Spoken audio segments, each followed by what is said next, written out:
Friends, welcome back to the channel Krupa Malnad. ನಾನು ಕೃಪಾ. ನೆನ್ನೆದೇ ಇದು continuation vlog ಇದು.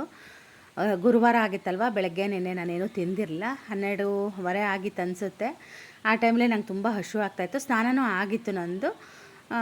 ಊಟ ಮಾಡೋದೇನು ಅಂತ ಹೇಳಿ ಹಾಗೆ ನಾನು ಒಂದು ರೊಟ್ಟಿನ ತಿಂದೆ. ಮತ್ತು ಹಪ್ಪಳ ಕೂಡ ಈಗ ಹೊಯ್ಯೋದಕ್ಕೆ ರೆಡಿ ಮಾಡ್ತಾ ಇದ್ದೀನಿ. ಅಂದರೆ ಹಪ್ಪಳದ ಹಿಟ್ಟನ್ನು ಮತ್ತೆ ಇನ್ನೊಂದು ಸಲ ರುಬ್ಬಬೇಕು. ಅದು ಹುಳಿ ಬಂದಿರುತ್ತಲ್ವ, ಸ್ವಲ್ಪ ದೋಸೆ ಥರ ಆಗಿಬಿಡುತ್ತೆ ಹಪ್ಪಳ ಹೊಯ್ದಾಗ. ಹಾಗಾಗಿ ನಾನು ಇನ್ನೊಂದು ಸಲ ಗ್ರೈಂಡ್ರಿಗೆ ಹಿಟ್ಟನ್ನು ಹಾಕಿಬಿಟ್ಟು ದಿನ ತಿಂತಾ ಇದ್ದೀನಿ. ಅಮ್ಮ ಅನ್ನ ಸಾರು ಊಟ ಮಾಡು ಅಂದರು, ಬೇಡ ಅಂತ ಅಂದೆ. ನಾನು ಒಂದು ರೊಟ್ಟಿ ತಿಂದೆ. ಮತ್ತು ಹಪ್ಪಳ ಹೊಯ್ತಾ ಇದ್ವಿ ಅಲ್ಲ, ಹೆಂಗಿದ್ರು ಹಪ್ಪಳ ಹೊಯ್ಬೇಕಿದ್ರೆ ಹಪ್ಪಳ ತಿಂತೀವಿ ಅಂತ ಹೇಳಿ ನಾನು ಊಟ ಏನೂ ಮಾಡಲಿಲ್ಲ. ಇದು ಫಸ್ಟು ಹಪ್ಪಳನ ನಾವು ಸುಳಿದು ಒಲೆ ಹತ್ರ ಇಡ್ತೀವಿ. ಎರಡನೇ ಹಪ್ಪಳ ಟೇಸ್ಟ್ ನೋಡ್ತಾ ಇದ್ದೀನಿ ನಾನು. ಅಂದರೆ ಉಪ್ಪು ಹುಳಿ ಖಾರ ಏನಾದರೂ ಬೇಕಾಯಿತು ಅಂದರೆ ಹಾಕೋದಕ್ಕೆ ಅಂತ ಹೇಳಿ ನಾನು ಉಪ್ಪನ್ನ ಕಮ್ಮಿ ಹಾಕಿರ್ತೀನಿ, ಖಾರನೂ ಅಷ್ಟೇ ಕಮ್ಮಿ ಹಾಕಿರ್ತೀನಿ. ಬೇಕಾದರೆ ಮೇಲೆ ಹಾಕ್ಕೊಂಡು ಹೊಯ್ಯೋಕ್ಕಾಗುತ್ತೆ ಅಂತ. ಅಮ್ಮ ಸ್ವಲ್ಪ ಉಪ್ಪು ಖಾರ ಎಲ್ಲ ಸ್ವಲ್ಪ ಕಮ್ಮಿ ಹಾಕ್ಕೊಂಡು ಹೊಯ್ಕೊತಾರೆ. ನಾನು ಸ್ವಲ್ಪ ಖಾರನ ಜಾಸ್ತಿ ಹಾಕ್ಕೊತೀನಿ, ಉಪ್ಪು ಸಮ ಹಾಕಿರ್ತೀನಿ. ಹಾಗೆ ಒಂದು ಪಾತ್ರೆ ಅಷ್ಟು ಹಿಟ್ಟು ಕೂಡ ಆಯಿತು. ಈ ಸಲ ಹಪ್ಪಳ ತುಂಬ ಬೇಗ ಸಾಕ್ತು. ಹಪ್ಪಳ ನಮಗೆ ಅಷ್ಟು ಬೇಜಾರಂತ ಅನ್ನಿಸ್ಲಿಲ್ಲ. ಒಂದು ಗಡಿಗೆ ಒಂದು ಪಾತ್ರೆ ಹಪ್ಪಳ ಆದ ನಂತರ ನಾವು ಪಾತ್ರೆಯಲ್ಲಿರೋ ನೀರು ಕೂಡ ಹೋಗಿರುತ್ತೆ, ಹೆಸರು ಅಂತ ಹೇಳ್ತೀವಿ. ನಾನು ಒಲೆಗೆ ಬೆಂಕಿ ಹಾಕಿದ್ದೆ, ಹೆಸರು ಕೂಡ ಹೋಗಿತ್ತು. ಅಷ್ಟರೊಳಗೆ ಬೇರೆ ಕೆಲಸಗಳನ್ನೆಲ್ಲ ಮುಗಿಸ್ಕೊಳ್ಳೋಣ ಅಂತ ಈಗ ತೆಗ್ದಿರೋ ಹಪ್ಪಳನೆಲ್ಲ ಈ ಥರ ನಾವು ಒಂದು ಕೆರ್ಸಿಗೆ ಈ ಥರ ಹಾಕ್ತೀವಿ, ಹಾಕಿರ್ತೀವಿ. ಇದನ್ನು ಕ್ಲೀನಾಗಿ ಬಟ್ಟೆಯಲ್ಲಿ ಮುಚ್ಚಿಡ್ತೀವಿ. ಯಾರಾದರೂ ಇನ್ನೊಬ್ರು ಇದ್ದರೆ ಹಪ್ಪಳ ಒಣಗಿಸ್ಬೋದಿತ್ತು. ಅದೇ ಚಿನ್ನಿನ ನೆನಪು ಮಾಡ್ತಾ ಇದ್ವಿ. ನಾವಿಬ್ಬರೇ ಅದರಿಂದ ಎಲ್ಲ ಕೆಲಸಗಳನ್ನೂ ಮಾಡ್ಕೊಳಕ್ಕಾಗಲ್ಲ. ಬೆಳಗ್ಗೆ ಮಾಡೋಣ ಬಿಡಮ್ಮ ಅಂತ ಅಂದೆ ನಾನು. ನಮ್ಮ ಪಕ್ಕದ ಮನೆ ಹುಡುಗ ಕಲ್ಲಂಗಡಿ ಹಣ್ಣು ಬೆಳೆದಿದ್ದ, ಅವನಿಗೆ ನಮ್ಮಮ್ಮ ಹೇಳಿದರು ಕೊಡೋದಕ್ಕೆ ಅಂತ. ಅವ್ರ ಅಮ್ಮ ಬಂದು ಕೊಟ್ಟು ಹೋದ್ಲು. ನಾನು ಅಮ್ಮ ಈಗ ಅದನ್ನು ಹೆಚ್ಕೊಂಡು ತಿಂತಾಯಿದ್ವಿ. ಹಪ್ಪಳ ಹೊಯ್ಯೋ ಟೈಮಲ್ಲಿ ಮತ್ತು ಬಿಸಿಲು ಕೂಡ ತುಂಬ ಇತ್ತು, ಕೂರಕ್ಕೆ ಆಗ್ತಿರ್ಲಿಲ್ಲ. ಆ ಥರ ಸೆಕೆ, ಎಷ್ಟು ನೀರು ಕುಡಿದ್ರೂ ಸಮಾಧಾನ ಆಗ್ತಿರ್ಲಿಲ್ಲ. ಅದರಲ್ಲೂ ನಾವು ಹಪ್ಪಳ ತಿಂತೀನಲ್ಲ, ಅವಾಗಂತೂ ಇನ್ನೂ ಜಾಸ್ತಿ ನೀರು ಕುಡಿಯೋಣ ಅಂತ ಅನಿಸುತ್ತೆ. ನಾನು ಕೂಡ ಅವರು ನಮ್ಮ ಪಕ್ಕದ ಮನೆಯವ್ರ ಮನೆ ಬಾವಿಗೆ ಹೋಗಿ ಒಂದು ಕೊಡಪಾನ ನೀರನ್ನು ಕೂಡ ಸೇದ್ಕೊಬಂದಿದ್ದೆ. ತಣ್ಣಗಿರೋ ನೀರು, ನಮ್ಮ ಬಾವಿ ನೀರು ಕರಡು ಹೋಗ್ಬಿಟ್ಟಿದೆ, ನೀರು ಕಮ್ಮಿ ಇರೋದಕ್ಕೆ ಅವ್ರ ಮನೆಯಿಂದ ಸೇದ್ಕೊಬಂದಿದ್ದೆ. ಆವಾಗವಾಗ ನೀರು ಕುಡಿಯೋದು, ಹಪ್ಪಳ ತಿನ್ನೋದು, ಇದೇ ಎರಡೇ ಕೆಲಸ ಆಗಿತ್ತು ನನಗೆ. ಸ್ವಲ್ಪ ಈ ಕಲ್ಲಂಗಡಿ ಹಣ್ಣು ತಿಂದಮೇಲೆ ಸ್ವಲ್ಪ ಬಾಯಾರಿಕೆ ಕೂಡ ಕಮ್ಮಿ ಆಯಿತು. ಶ್ರೇಯು ಕೂಡ ಇನ್ನೂ ಬಂದಿರಲಿಲ್ಲ, ಅವನಿಗಾಗಿ ಕಾಯ್ತಾ ಇದ್ವಿ ಊಟಕ್ಕೆ ಅಂತ. ಆಮೇಲೆ ಅವನು ಬಂದು ಊಟ ಮಾಡಿಕೊಂಡು ಹೋದ. ನಾವು ಊಟ ಏನೂ ಮಾಡಲಿಲ್ಲ. ನಮಗೆ 2 ದಿನ ಹಪ್ಪಳನೇ ಊಟ, ಹಪ್ಪಳನೇ ತಿಂಡಿ, ಎಲ್ಲ ಹಪ್ಪಳನೇ ಆಗುತ್ತೆ. ಹಾಗೆ ಈಗ ಅದೆಲ್ಲ ತಿಂದು ಅಷ್ಟೊತ್ತಿಗೆ ನೀರು ಕೂಡ ಕಾಯ್ತು. ಈಗ ಮತ್ತೆ ಹಪ್ಪಳ ಹೊಯ್ಯೋದಕ್ಕೆ ಶುರು ಮಾಡಿದ್ವಿ. ಈ ಸಲ ನಮಗೆ ಅಷ್ಟು ಬೇಜಾರು ಅಂತ ಅನ್ನಿಸ್ಲಿಲ್ಲ ಹಪ್ಪಳ ಹೊಯ್ದಿದ್ದು. ಫಸ್ಟು ದಿನ ಅಲ್ಲ, ಹಾಗಾಗಿ ಒಂಥರ ಹುಮ್ಮಸ್ಸಿರುತ್ತೆ, ಬೇಜಾರು ಅಂತ ಅನಿಸಲ್ಲ. ಅದೇ 2ನೇ ಸಲ ಎಲ್ಲ ಹೊಯ್ಬೇಕಿದ್ರೆ ಸ್ವಲ್ಪ ಬೇಜಾರು ಅನಿಸುತ್ತೆ. ನೋಡೋಣ 2ನೇ ಸಲ ಹೊಯ್ದಾಗ ಏನೇನಾಗುತ್ತೆ ಅನ್ನೋದನ್ನು ಕೂಡ ನಾನು ನಿಮ್ಮ ಜೊತೆ ಶೇರ್ ಮಾಡ್ತೀನಿ. ಒಂದು ಗಿದ್ನ ಹೊಯ್ಯೋದಕ್ಕೆ ಕಮ್ಮಿ ಅಂದರೂ 2.5 ಗಂಟೆ ಇಲ್ಲ 3 ಗಂಟೆ ಬೇಕಾಗುತ್ತೆ. 2 ಒಲೆ ಇಟ್ಟಿರೋದ್ರಿಂದ ನಮಗೊಂಥರ ಸ್ವಲ್ಪ ಈಸಿ ಅಂತ ಅನಿಸುತ್ತೆ. ಒಂಥರ ಒಳ್ಳೆ ಫ್ಯಾಕ್ಟ್ರಿಲೆಲ್ಲ ಕೆಲಸ ಮಾಡ್ತಾರಲ್ಲ ಆ ಥರ ಆಗ್ತಾಯಿತ್ತು. ಅಮ್ಮ ಒರೆಸಿ ಹಪ್ಪಳ ತೆಗೆದು ಕೊಡ್ತಾಯಿದ್ರು, ನಾನು ಹೊಯ್ತಿದ್ದೆ. ಬಿಸಿ ಹಪ್ಪಳನ ತೆಗೆದು ಇಡ್ತಾ ಇದ್ದೆ. ಸಂಜೆ ಟೈಮ್ ಆದರೆ ಹಪ್ಪಳ ಬೇಗ ಸಾಗುತ್ತೆ. ಆದರೆ ನಾವು ಬಿಸಿಲು ಟೈಮಲ್ಲೇ ಕುತ್ಕೊಂಡ್ವಿ, ಮತ್ತೆ ಸಂಜೆ ತನಕ ಕಾಯೋದು ಅಂತ ಹೇಳಿ ಇವತ್ತು ಕೆಲಸನೂ ಬೇಗ ಆಗಿರೋದ್ರಿಂದ ನಾನು ಬೇಗನೆ ಕುತ್ಕೊಂಡ್ವಿ.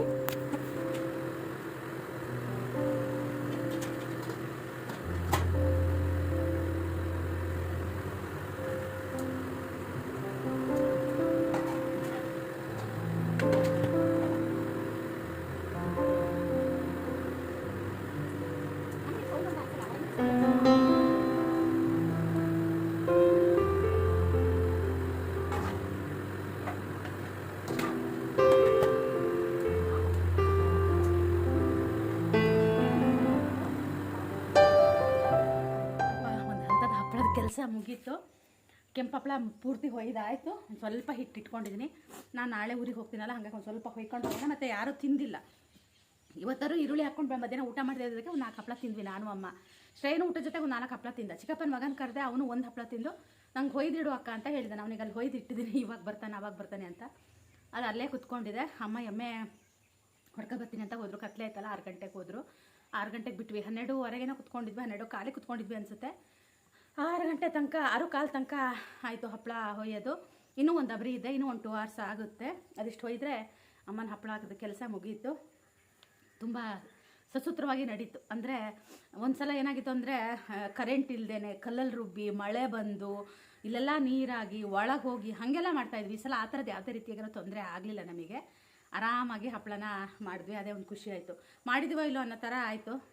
ಅದು ಹಾಗೇ ಅಕ್ಕಿ ನೆನೆಸೋ ತನಕ ಒಂಥರ, ನೆನೆಸೋದ ಮೇಲೆ ಅದು ಹೆಂಗೋ ಆಗಿಬಿಡುತ್ತೆ.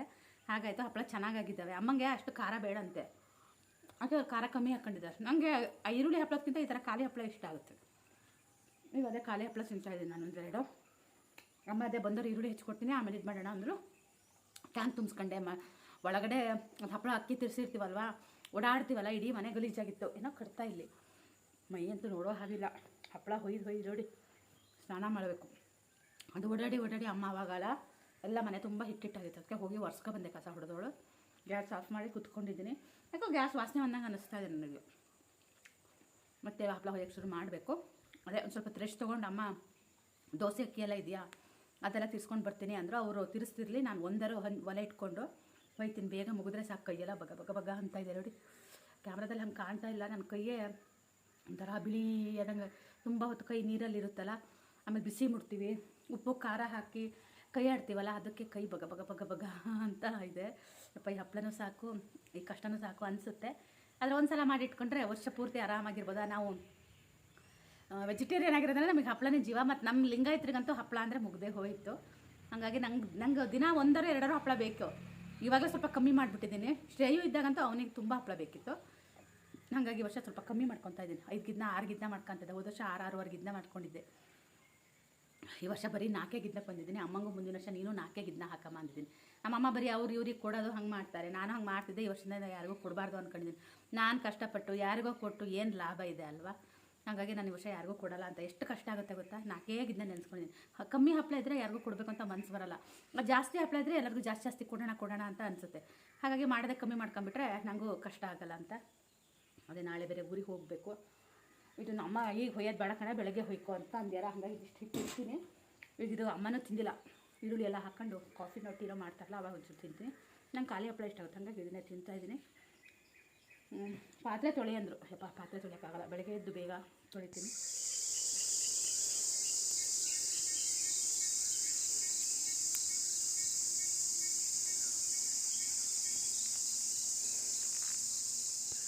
Good morning. ಮಂಗ ಬರ್ತಾವಲ್ಲ, ಅದಕ್ಕೆ ಮೈಕ್ ಹಾಕ್ತಾರೆ. ಅದರಲ್ಲಿ ಬೇರೆ ಬೇರೆ ಥರದ್ದು ಸೌಂಡ್ಗಳು ಬರುತ್ತೆ. ಈಗ ಬೆಳಗ್ಗೆ ಮಂಗನ ಸೌಂಡ್ ಬರ್ತಾಯಿದೆ. ನಿನ್ನೆ ಇಡೀ ದಿನ ಒಂಥರ ವಿಚಿತ್ರವಾಗಿರೋ ಸೌಂಡ್ ಹಾಕಿದ್ರು. ನಮ್ಮ ಚಿಕ್ಕಪ್ಪನ ಮಕ್ಕಳೇ ಅಂತೆ ತೋಟಕ್ಕೆ ಮಂಗ ಬರ್ತವೆ ಅಂತ ಹೇಳಿ. ನಿನ್ನೆ ಹಪ್ಪಳ ಹೊಯ್ದಲ್ಲ, ಸಂಜೆ ಸ್ನಾನ ಮಾಡೋಣ ಅಂತೆಲ್ಲ ಅಂದ್ಕೊಂಡಿದ್ದೇನೋ ನಿಜ. 8 ಗಂಟೆ ಆಯಿತು ಅನಿಸುತ್ತೆ ಮುಗಿಯೋಷ್ಟೊತ್ತಿಗೆ. ನಾನು ಚೂರಿದೆ, ಅದೊಂದು ಚೂರು ಅದೇ ಊರಿಗೆ ಹೊಯ್ಕೊಂಡು ಹೋಗೋಣ ಅಂತ ಅದ್ರ ಹಾಗೆ ಬಿಟ್ಟೆ. ಅಕ್ಕಿ ಹಪ್ಪಳ ಮೇಲೆ ಆಗಿಬಿಡ್ತಿತ್ತು. ಯಾಕೆ ಅಂತ ಗೊತ್ತಿಲ್ಲ. 2 ಸಲ ಬೇಯಿಸಿದ ಮೇಲೆ ಸರಿಯಾಗಿ ಅಷ್ಟು ಚೆನ್ನಾಗಿಲ್ಲ. ಅಮ್ಮ ಬಂದಿನ ಸಲ ಇಟ್ಕೋಬೇಡ ಅಂತಿದ್ರು. ಅದು ನಂಗೆ ಅಕ್ಕಿ ಹಪ್ಪಳ ಇಷ್ಟ. ಹಾಗಾಗಿ ನಾನು ಒಂದು ಸ್ವಲ್ಪ ಇಟ್ಕೊತೀನಮ್ಮ ಇಷ್ಟೇ ಅಂತ ಅಂದಿದ್ದೀನಿ. ಇನ್ನೇನಾಗಿತ್ತು, ನಮ್ಮದು ಎಮ್ಮೆ ಒಂದು ಕಳೆದೋಗಿದ್ದಂದರೆ ಇಲ್ಲೇ ಹೋಗಿ ಸಿಕ್ಕಾಕ ಬಿದ್ದಿದೆ. ನಮ್ಮಮ್ಮ ನಿನ್ನೆ ಎಮ್ಮೆ ಹುಡ್ಕೊಬರೋದು ಲೇಟ್ ಆಯಿತಾ, ಬರುತ್ತೆ ಬಿಡು ಅಂತ ಬಂದಿದ್ದಾರೆ. ಅದು ಅಲ್ಲಿ ಸಿಕ್ಕಾಕ ಬಿದ್ದಿದೆ. ನಮ್ಮಮ್ಮ ಇಡೀ ರಾತ್ರಿ ಹುಡುಕ್ತಾಯಿದ್ರು. ಈಗ ಬೆಳಗ್ಗೆನೂ ಇಡೀ ಗದ್ದೆ ಎಲ್ಲ ಬಂದಿದ್ದಾರೆ. ನೋಡಿದ್ರೆ ಇಲ್ಲೇ ಚಿಕ್ಕಪ್ಪನ ಮನೆ ಗೇಟ್ ಹತ್ರ ಸಿಕ್ಕಾಕೊಂಬಿದ್ದಿದೆಯಂತೆ. ಅದೇ ಹೋಗಿ ಬಿಡಿಸ್ಕೊಬರ್ತೀನಿ ಅಂತ ಹೋದರು ಅಮ್ಮನು. ರಾತ್ರಿ ಸ್ನಾನ ಮಾಡ್ತೀನಿ ಅಂದ್ಕೊಂಡಿದ್ದೆ. ನಿಜ ಸ್ನಾನ ಅಲ್ಲ, ಎದ್ದು ಹರಿಯೋಕ್ಕೇ ಆಗಲಿಲ್ಲ. ಅಮ್ಮ ಕಲ್ಲಂಗಡಿ ಹಣ್ಣು ಹೆಚ್ಚಿಕೊಟ್ರು. ಆಮೇಲೆ ಕಲ್ಲಂಗಡಿ ಹಣ್ಣು ತಿಂದು ಹಾಗೆ ಮಲಗಿದೆ. ರಾತ್ರಿ 12:45 ಬಂದಾಗಿಂದ 12:45 ಕರೆಕ್ಟಾಗಿ ಎಚ್ಚರ ಆಗ್ತದೆ. ಗ್ಯಾಸ್ಟ್ರಿಕ್ ಆಗಿಬಿಡ್ತಿತ್ತು. ನಂಗೆ ಎದ್ದು ಮಾತ್ರೆ ತಿನ್ನೋಕ್ಕೂ ಆಗ್ತಿರಲಿಲ್ಲ. ಅಮ್ಮನ ಕೇಳೋಣ ಅಂತಲೂ ಅಂದ್ಕೊಂಡೆ. ಮತ್ತು ಅವರು ಸುಸ್ತಾಗಿ ಮಲಗಿದಾರಲ್ಲ ಅಂತ ಏನಾದರೂ ಆಗಲಿ ಅಂತ ಸುಮ್ಮನೆ ಮಲಗದೆ ಒಂದು ಅರ್ಧ ಗಂಟೆ ನಿದ್ದೆ ಬಂತು. ಆಮೇಲೆ ಮತ್ತೆ 3-3:30 ಎಚ್ಚರ ಆಗಿದ್ದು, ನಿದ್ದೆನೇ ಬರಲಿಲ್ಲ. ಈ ಶ್ರೇಯುನ ಜೊತೆ ಮಲ್ಸ್ಕೊಂಡ್ಬಿಟ್ರೆ ಅಲ್ಲಿ ಹೋದ ಇಲ್ಲಿ ಹೋದ. ಆ ಕೂಲರ್ ಹಾಕೊಂಡಿದ್ದೀವಿ, ಆ ಕೂಲರ್ನೂ ಎಳ್ಕೊಂಡು ಬಾಗ್ಲ ಹತ್ರ ಮಲಗಿದ್ದೆ. ನಾನು ಮಂಚದ ಮೇಲೆ ಅಮ್ಮಗೆ ಮಲಗೋಕ್ಕಾಗಲ್ಲ. ಹಾಗಾಗಿ ಅಮ್ಮ ಮಂಚದ ಮೇಲೆ ಮಲಗಿದ್ರು, ನಾನು ಅವನು ಕೆಳಗಡೆ ಹಾಗೆ 2 ಬೆಡ್ಶೀಟ್ ಹಾಸ್ಕೊಂಡು ಮಲಗಿದ್ವಿ. ನಮ್ಮ ಅಮ್ಮ ಇದೇನು ಅಲ್ಲಿಗೆಲ್ಲ ಹೋಗಿ ಮಲಗಿದ್ದಾನೆಲ್ಲ ಅಂತ ಇದ್ರು. ಎಂತೆಂಥ ಮ್ಯೂಸಿಕ್ ಬರ್ತಾ ಇದ್ದಾವೆ ಅಂತ. ಅದೇ ಈಗ 6:15 ಎಚ್ಚರ ಆಗಿದೆ. ಎಚ್ಚರನೇ ಇಲ್ಲ. ಬೇಗ ಹೇಳೋಣ 5:00 ಅಂತಲೇ ಅಂದ್ಕೊಂಡಿದ್ದಾಗಿತ್ತು. ಎಚ್ಚರನೇ ಇಲ್ಲ. ಈಗ 6:15 ಎದ್ದು ಮುಖ ತೊಳೆದು ಬಂದಿದ್ದೀನಿ. ಕಸ ಹೊಡಿತೀನಿ. ಅಮ್ಮ ಹುಲ್ಲು ತಂದು ಹಾಕಿ ಹೋಗಿದ್ದಾರೆ ಮೇಲ್ಗಡೆ ಹಪ್ಪಳ ಒಣಗ್ಸೋಕ್ಕೆ ಅಂತ. ಬಿಸಿಲು ಬರೋದ್ರೊಳಗೆ ಹಪ್ಪಳ ಒಣಗಿಸ್ಕೊಂಡ್ರೆ ಈಸಿ ಆಗುತ್ತೆ ಅಂತ. ಅದೇ ಅಮ್ಮ ನೀವು ಒಳಗಡೆ ಎಲ್ಲ ಮಾಡ್ಕೊ, ಒಂದು ಸ್ವಲ್ಪ ಹಪ್ಪಳ ಒಣಗಿಸ್ಕೊಟ್ಟು ಹೋಗ್ತೀನಿ ನಾನು, ನೀನು ಫುಲ್ ಒಣಗಿಸ್ಕೊ, ಆಮೇಲೆ ನಾನು ಒಳಗಡೆ ಕೆಲಸ ಮಾಡ್ಕೊತೀನಿ ಅಂದಿದ್ದಾರೆ. ತಿಂಡಿ ಇವತ್ತು ದೋಸೆ ಮಾಡಿದ್ದಾರೆ. ಸ್ವಲ್ಪ ಹಪ್ಪಳನೂ ಇದೆ, ಹೊಯ್ಕೊಬೇಕು. ಅದನ್ನ ಯಾಕೆ ಇಟ್ಟಿದ್ದೀನಪ್ಪ ಅಂತ ಅನ್ನಿಸ್ತಾ ಇದೆ. ಈಗ ನೀರು ಕುಡಿದು ಇನ್ನೊಂದು 2 ಹೊರೆ ಹುಲ್ಲು ತರ್ತೀನಿ. ಹುಲ್ಲು ತಂದೇ ಹೋಗ್ತೀನಿ. ಪದೇ ಪದೇ ಒಣಗಿಸ್ಬೇಕಿತ್ತು ತಂದು ತರೋಕ್ಕಾಗಲ್ಲ. ಹಂಗಾಗಿ ಅದೊಂದು ಮ್ಯೂಸಿಕ್ಕು, ಇದೊಂದು ಮ್ಯೂಸಿಕ್ಕು. ಈ ಎಂಥದ್ದೇನಪ್ಪ, ಬೆಳಗ್ಗೆ ಎದ್ದ ತಕ್ಷಣ ಈ ಥರ ಸೌಂಡ್ ಇದು ಜೀರುಂಡೆ ಎಂಥದ್ದು. ರಾತ್ರಿ ಎಡಿಟಿಂಗ್ ಮಾಡೋಣ ಅಂದ್ಕೊಂಡೆ, ಅದನ್ನೂ ಮಾಡಲಿಲ್ಲ. ಏನೂ ಮಾಡೋಕ್ಕೆ ಬೇಡ ಅಂತ ಅಷ್ಟು ಸುಸ್ತಾಗ್ಬಿಟ್ಟೆ, ಕೈ ಬೆರಳು ಎಲ್ಲ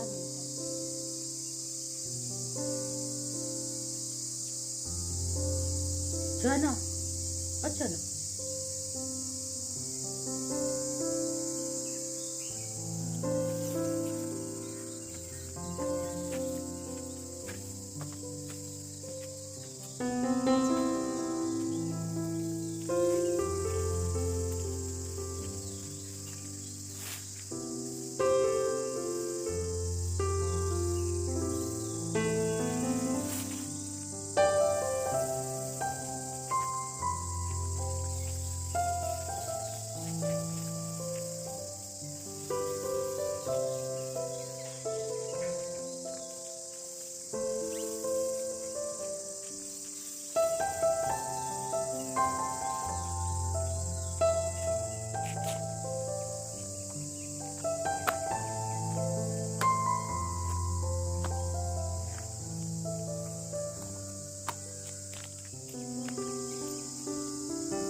ಮಾಡಿಬಿಡ್ಬೇಕು.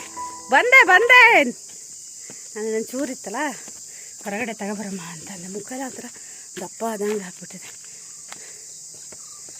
ಟೀನಾ ನಿನ್ನೆ ಕಮ್ಮಿ ಆಗಿತ್ತು, ಟೀ ಇವತ್ತು ಜಾಸ್ತಿ ಆಗಿದೆ. ಜಾಸ್ತಿ ಆಯ್ತು ಅಂತ ಎಮ್ಮೆ ಈಗ ಕರೆದು ಈಗ ಟೀ ಮಾಡಿರೋದು. ನಿನ್ನೆ ಎಮ್ಮೆ ಓಡೋಗಿತ್ತಲ್ಲ ಪಾಪ. ನಾವು ಒಣಗಿಸ್ತೀನಮ್ಮ, ಈ ತಿಂಡಿ ಮಾಡು.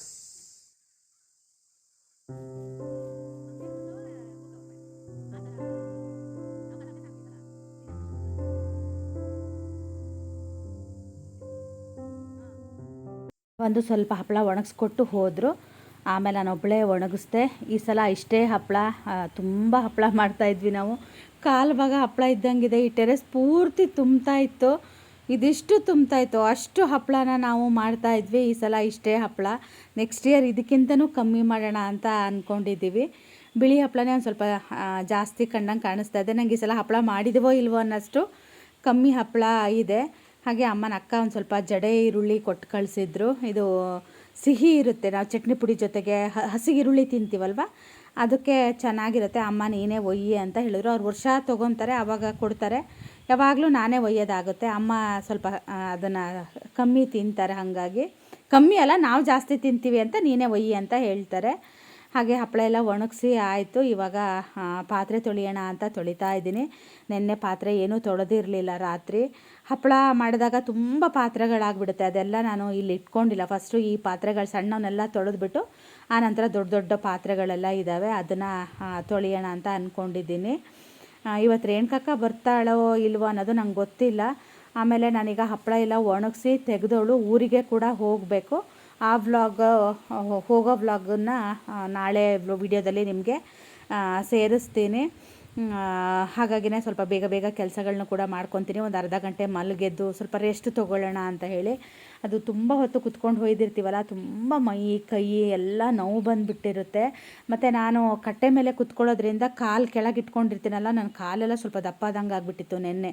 ಆಮೇಲೆ ಸ್ವಲ್ಪ ಕೊಬ್ಬರಿ ಎಣ್ಣೆ ನಿಂಬೆ ಹುಳಿ ಹಿಂಡ್ಕೊಂಡು ಅದನ್ನು ಚೂರು ಬಿಸಿ ಮಾಡಿ ಹಚ್ಕೊಂಡೆ. ನನಗೆ ಎಲ್ಲಿ ಕಾಲು ನೋವು ಶುರುವಾಗ್ಬಿಡುತ್ತೋ ಅಂತ ಹೆದರಿಕೆ ಕೂಡ ಆಗಿತ್ತು. ಆ ಥರ ಏನೂ ಆಗಲಿಲ್ಲ. ನಾನು ಪಾತ್ರೆ ಎಲ್ಲ ತೊಳೆದು ಆಮೇಲೆ ಅಲ್ಲಿ ಹಪ್ಪಳ ಎಲ್ಲ ಹೊಯ್ದೆಲ್ಲ ತುಂಬ ಗಲೀಜಾಗಿರುತ್ತೆ, ಅದೆಲ್ಲ ಕ್ಲೀನ್ ಮಾಡ್ತಾಯಿದ್ದೆ. ಅಷ್ಟೊತ್ತಿಗೆ ಟೈಮ್ ಕೂಡ ಆಗಿತ್ತು. ಶ್ರೇಯು ತಿಂಡಿ ತಿಂತಾ ಇದ್ದ. ಆಮೇಲೆ ಅಮ್ಮ ಶ್ರೇಯುಗೆ ದೋಸೆ ಹೊಯ್ದು ಕೊಡ್ಬಾ ಅಂತ ಕರೆದ್ರು. ನಾನು ಶ್ರೇಯುಗೆ ದೋಸೆ ಹೊಯ್ತಾ ಇದ್ದೀನಿ. ಅವನಿಗೆ ಮಸಾಲೆ ದೋಸೆ ಇಷ್ಟ. ಆಮೇಲೆ ಅಮ್ಮ ಖಾರ ಚಟ್ನಿ ಮಾಡಿಟ್ಟಿದ್ರು, ಅವನಿಗೆ ಖಾರ ಚಟ್ನಿನೂ ಇಷ್ಟ. ಅವ್ನ ದೋಸೆಗೆ ಖಾರ ಚಟ್ನಿ ಹಾಕ್ಕೊಂಡು ಅದ್ರ ಮೇಲೆ ಪಲ್ಯ ಹಾಕ್ಕೊಂಡು ತಿಂತಾನೆ. ನಾನೇನು ಮಾಡಿದೆ, ನನಗೆ ಮರ್ತೋಗ್ಬಿಡ್ತು ಪಲ್ಯ ಹಾಕ್ಕೊಂಡು ಹೋಗೋದು. ಬರೀ ಖಾರ ಚಟ್ನಿ ಹಾಕ್ಕೊಂಡು ಹೋದೆ. ಆಮೇಲೆ ಪಲ್ಯ ಹಾಕಬೇಕಾಗಿತ್ತು ಅಂತ ಅಂದ.